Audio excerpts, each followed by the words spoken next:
ang naging anyo.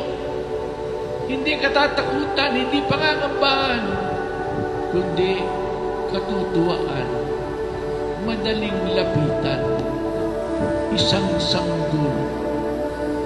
Yan po ang unang lesyon sa atin ng Santo Niño, na ang Diyos natin ay Diyos na madaling lapitan.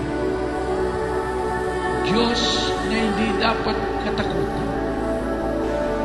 Diyos na dapat ikatuwa natin na matanggap siya sa ating buhay.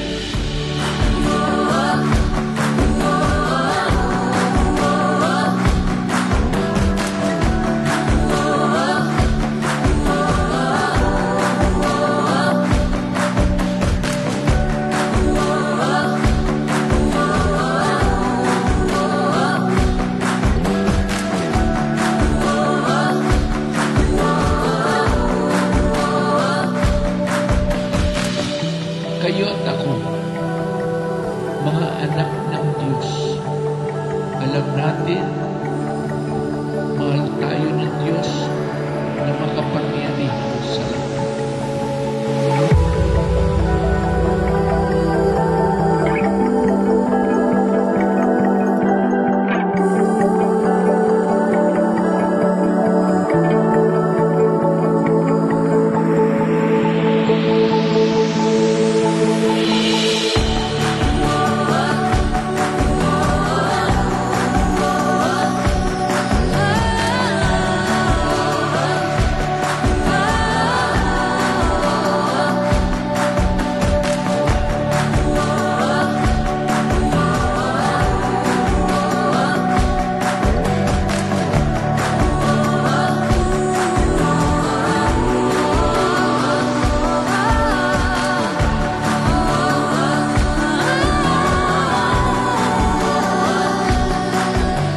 Sino ang mangangamba sa sanggol?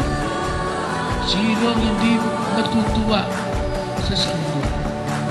At ginusto ng Panginoon na nag-anyaya sa atin, "Come to me.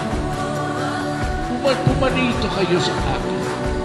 Gusto niya na walang maging dahilan para pangambaan natin siya. Lapitan natin at atin siyang yakapin at tanggapin sa ating buhay.